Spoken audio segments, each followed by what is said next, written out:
जय सिया राम दोस्तों। इस वीडियो में हम बात करेंगे LAPL ऑटोमोटिव आईपीओ के फाइनल डिसीजन के बारे में। तो एसएमई सेगमेंट वाला यह आईपीओ है, आज हमारा 10 अगस्त को क्लोज होने वाला है। डिमांड देखे काफ़ी अच्छी देखने को मिल रही है, काफ़ी अच्छा लिस्टिंग है इस आईपीओ में बनता हुआ नजर आ सकता है। इस वीडियो में हम देखेंगे कि इस आईपीओ में टोटल सब्सक्रिप्शन कितना हुआ है और किस कैटेगरी में अप्लाई करेंगे अलॉटमेंट के चांसेस ज़्यादा बढ़ जाएं, प्लस ग्रे मार्केट प्रीमियम में डिमांड क्या चल रही है और इस आईपीओ में अगर अप्लाई करते हैं तो क्या क्या रिस्क रहने वाले हैं। ये सारी ही बातें हम डिटेल में डिस्कस करेंगे, तो लास्ट तक जुड़े रहिएगा।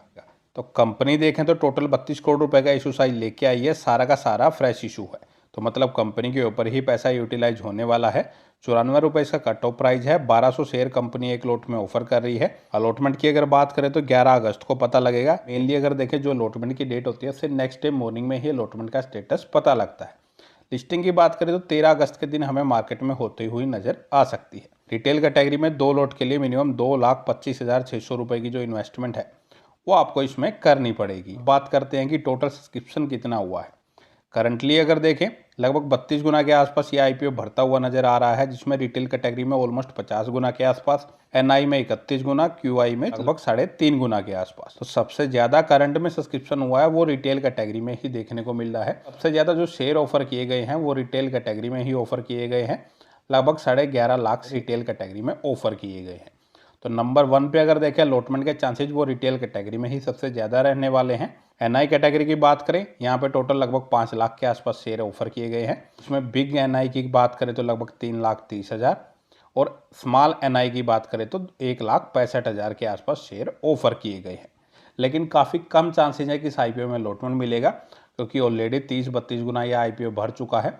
टोटल अगर देखें आज के दिन मोर देन 100 गुना से ज़्यादा यह आईपीओ हमें आज के दिन भरता हुआ नजर आ सकता है। तो बात कर लेते हैं कि इस आईपीओ में पैसा कितना बन सकता है। ओवरऑल अगर देखें करंट के अकॉर्डिंग तो ग्रे मार्केट प्रीमियम थोड़ा बढ़ता हुआ ही नजर आ रहा है। लगभग 37 रुपये यानी कि लगभग 40% के आसपास इसका ग्रे मार्केट प्रीमियम आ चुका है। शो कर रहा है कि लगभग 44,000 रुपये के आसपास का प्रॉफिट इस आईपीओ में पर लोट बन सकता है। 2 लोट अप्लाई कर रहे हैं तो ऑलमोस्ट अगर देखें 88,000 रुपये के आसपास का प्रॉफिट बन सकता है। लेकिन ये सिर्फ टेंटेटिव लिस्टिंग इन है। ओवरऑल अगर देखें कंपनी में क्या बिजनेस कर रही है, कैसी ग्रोथ है, प्लस रिस्क क्या क्या है इस आईपीओ में, अप्लाई करना सेफ है या नहीं है, वो अगर देखें। कंपनी अगर देखें लगभग 20 साल से ज़्यादा कंपनी को बिजनेस करते हुए हो चुके हैं।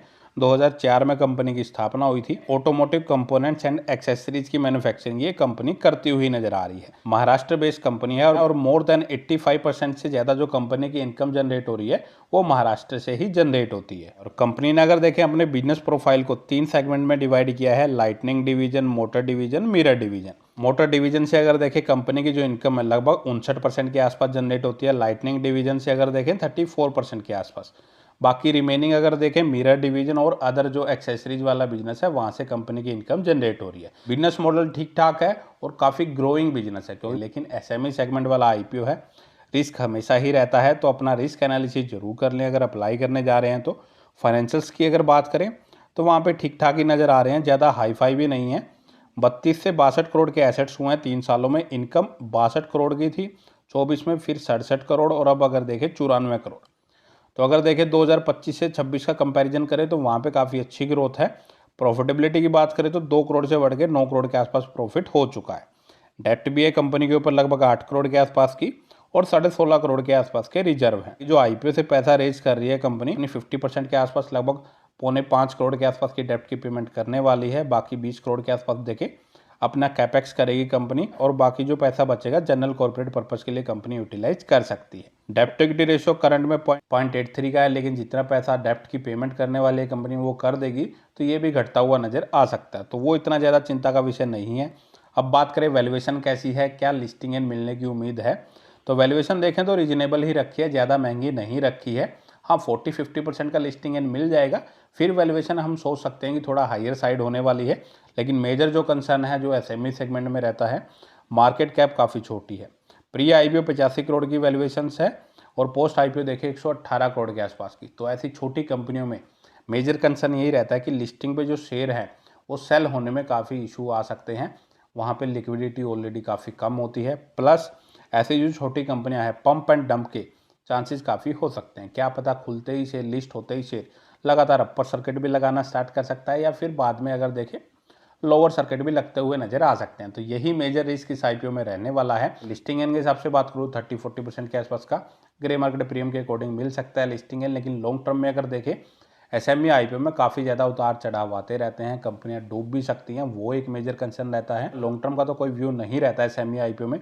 हाँ, लिस्टिंग एन के हिसाब से भी बात करूँ तो मैं फिलहाल अपना थोड़ा रिस्क एनालिसिस करते हुए मैं अवॉइड करने वाला हूँ। थोड़ा मार्केट कैप भी थोड़ी कंसर्न नज़र आ रही है और मार्केट की कंडीशन भी देखें थोड़ा ऊपर नीचे ही चल रही है।